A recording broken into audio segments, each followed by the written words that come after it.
Armsad sõbrad, kätte on jõudnud ülestõusmisaja 6. pühapäev. On endiselt Kristuse ülestõusmise aeg, nii et võime üksteist jätkuvalt tervitada sõnadega Kristus on üles tõusnud, ta on tõesti üles tõusnud, halleluuja. Seda ülestõusmisaja 6. pühapäeva või 5. pühapäeva pärast ülestõusmispüha nimetatakse ladina keeles rogate. Eesti keelde ümberpanduna tähendab see palvetage.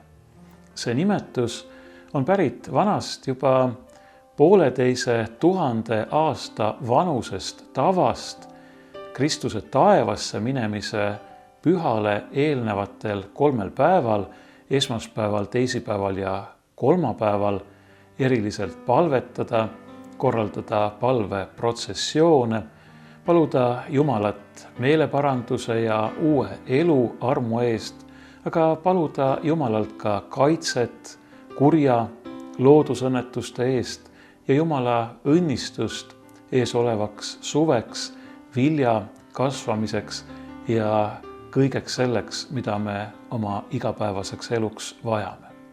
Meie traditsioonis neid palvepäevi, esmaspäeva, teisipäeva, kolmapäeva tavaliselt ei tähistata, vähemalt mitte kuigi suurelt, küll aga on siis kandunud sellele taevaminemmispühale eelnevale pühapäevale ehk ülestõusmisaja 6.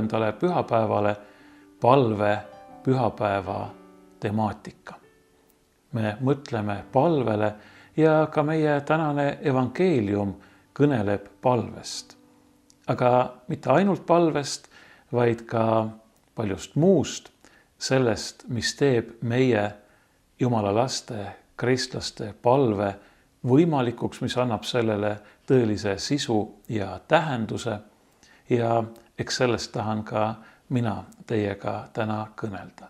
Kõigepealt aga meie tänane evangeeliumi tekst ja me leiame selle taas nagu eelnevatel pühapäevadel Johannese evangeeliumi 16. peatükist. See on osa nendest sõnadest, mis Jeesus kõneles oma jüngritele viimasel õhtusööma ajal, õhtul enne oma kannatamist ja surma. Ja meie tänases evangeeliumis ütleb ta nõnda. Tõesti, tõesti, ma ütlen teile, mida te iganes palute Isalt, seda ta annab teile minu nimel. Tänini ei ole te midagi palunud minu nimel. Paluge ja te saate, et teie rõõm oleks täielik. Seda ma olen rääkinud teile võrdumites. Tuleb tund, mil ma ei räägi teile enam võrdumites, vaid kuulutan teile Isast avalikult. Sel päeval te palute minu nimel. Ja ma ei ütle teile, et mina palun Isa teie eest, sest Isa ise armastab teid, kuna teie olete armastanud mind ja uskunud, et mina olen tulnud Jumala juurest. Ma olen pärit Isa juurest ja tulnud maailma. Taas ma jätan maailma ja lähen Isa juurde. Ta jüngrid ütlesid, vaata, nüüd sa räägid täie selgusega, ega räägi võrdumitega. Nüüd me teame, et sina tead kõike, ega vaja, et keegi sinu käest küsiks. Seetõttu me usume, et sina oled pärit Jumala juurest. Jeesus vastas neile, kas te nüüd usute? Ennäe, tund tuleb ja on juba tulnud, et teid hajutatakse igaüks ise kohta ning te jätate mu üksi. Ja ometi ei ole ma üksi, sest Isa on minuga. Seda ma olen teile rääkinud, et teil oleks rahu minus. Maailmas ahistatakse teid, aga olge julged. Mina olen maailma ära võitnud. Nende sõnadega Jeesus lõpetas oma kõned jüngritele enne oma kannatamist ja surma. Sellele kõnele või neile kõnedele järgneb veel Johannese evangeeliumi 17. peatükis palve, millega Jeesus pöördub Isa poole nõnda nimetatud ülempreesterlik palve ja siis läheb ta juba sinna paika, kus ta kinni võetakse. Nii et Jeesuse viimased sõnad jüngritele enne seda, kui ta palvetab ja asub teele kinnivõtmise paiga poole on: maailmas ahistatakse teid, aga olge julged. Mina olen maailma ära võitnud. Need ei ole küll Jeesuse viimased sõnad enne surma, aga sellegipoolest on need äärmiselt olulised sõnad. Need on julgustavad, kinnitavad, neis on tõde, ta on tõepoolest maailma ära võitnud. Ja need näitavad ka tema suurt armastust. Ta teab, mis tal ees seisab, aga ta ei mõtle mitte iseenda peale, vaid mõtleb omade peale. Ta ei otsi mitte ise julgustust, vaid julgustab neid, kes panevad oma lootuse tema peale, kes temasse usuvad, kes temast sõltuvad. Muide, kas nad seda ise teavad või mitte, see ei ole esmase tähtsusega. Kõik inimesed sõltuvad temast, tema on meid loonud, tema on meid lunastanud, tema on meie ainus tee tagasi Jumala juurde ja igavesse ellu. Ja me näeme, et ta mõtleb meie peale. Kuni lõpuni, kuni viimase hetkeni ta julgustab meid, mitte ainult oma jüngreid tookord, vaid meid kõiki, iga päev. Jah, maailmas ahistatakse teid, aga olge julged, ärge kartke, olge vaprad ja kindlameelsed, sest mina olen maailma ära võitnud. See ei ole mitte meie võit, vaid see on tema võit. Ja see on hea, sest me teame, et ta on kõikvõimas ja temal on tõepoolest meelevald võita ära, alistada, hävitada kõik halb, kõik kuri, ka kaduvus ja surm ning kinkida meile igavese elu täiuslik rõõm.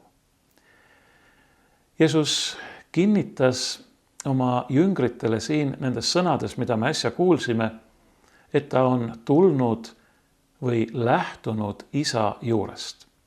Õigupoolest ma ise tõlgiksin küll sõna-sõnalt, tegelikult ütleb ta, kui me kreeka keelest otse tõlgime, et ta on välja tulnud isast.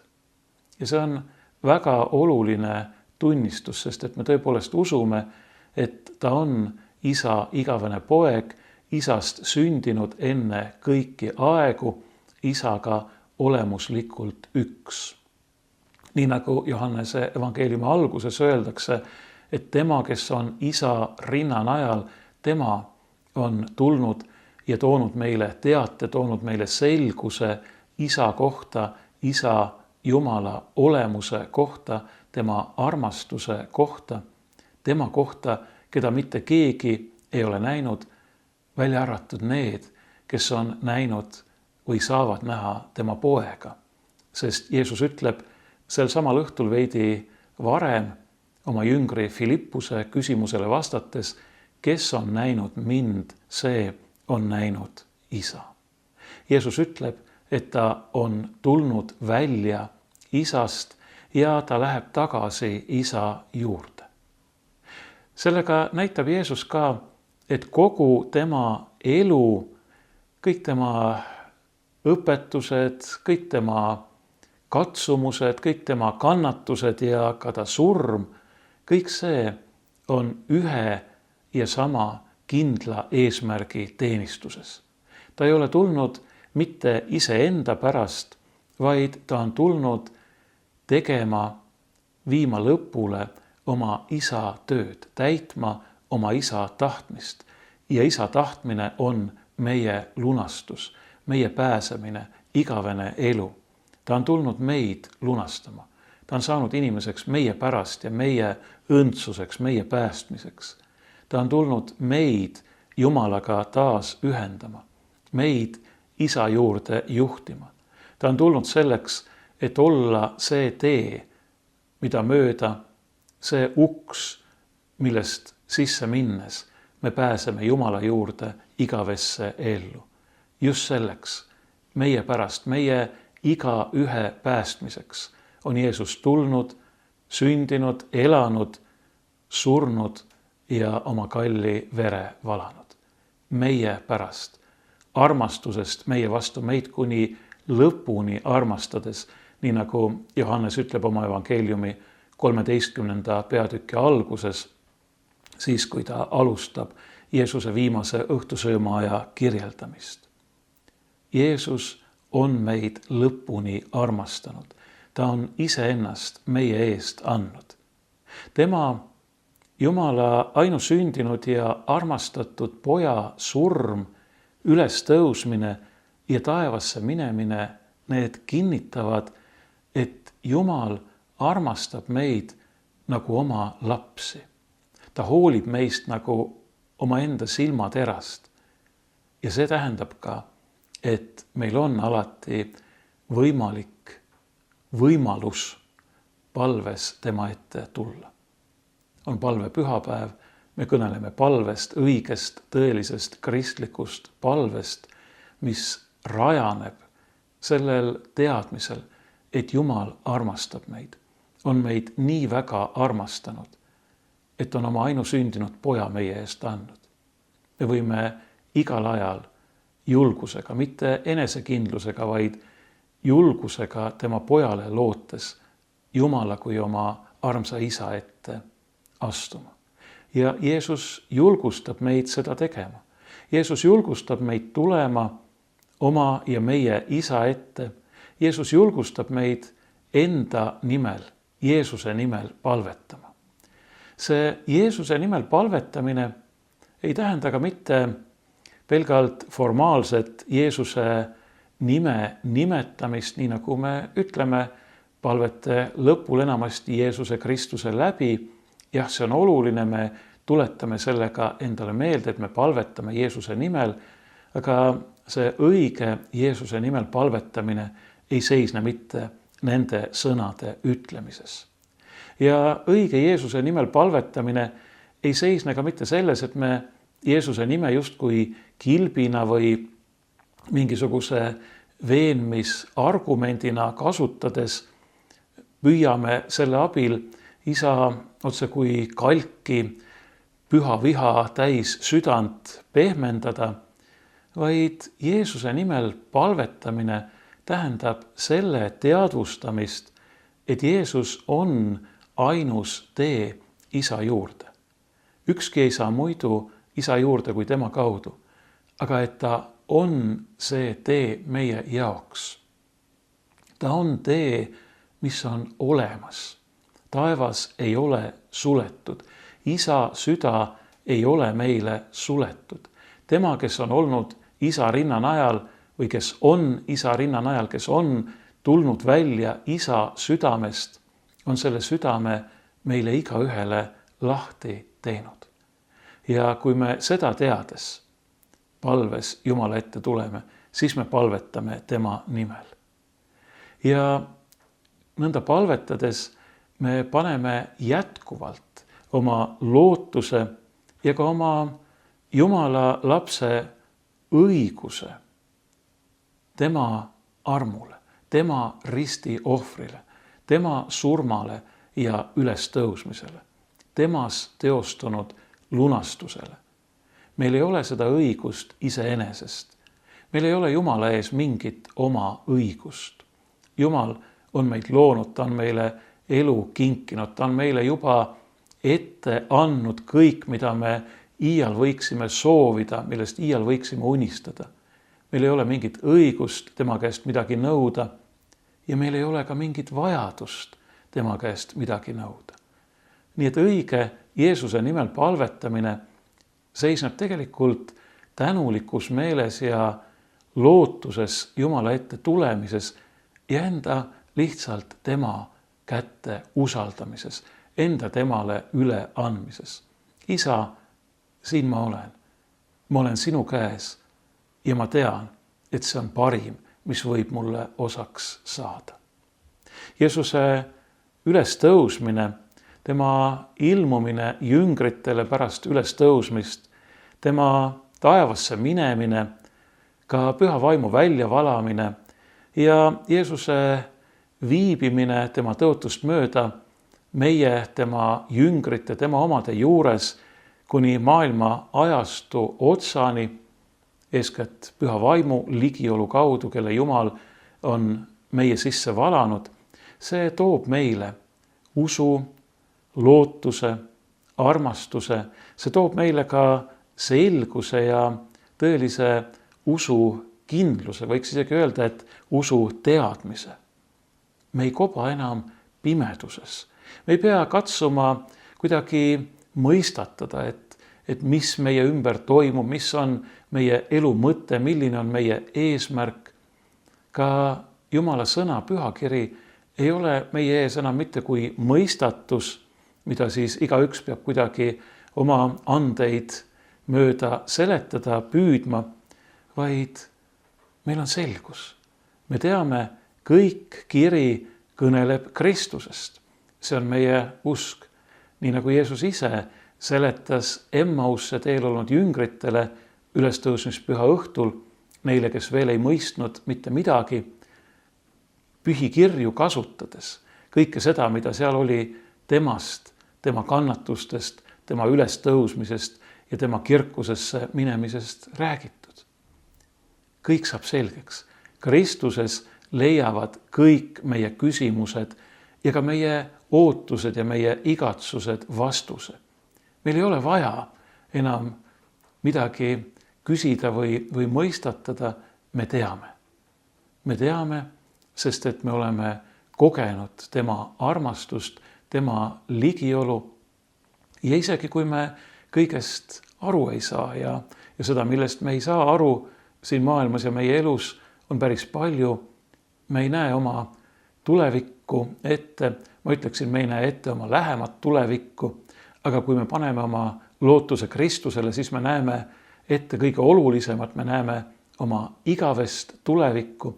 Aga ükskõik, kui me ka millestki aru ei saa, meil ei ole vaja muretseda, meil ei ole vaja karta, me võime olla ka selles julged, sest me teame, et me oleme tema käes. Tema käes, ma kordan, kes on meid nõnda armastanud.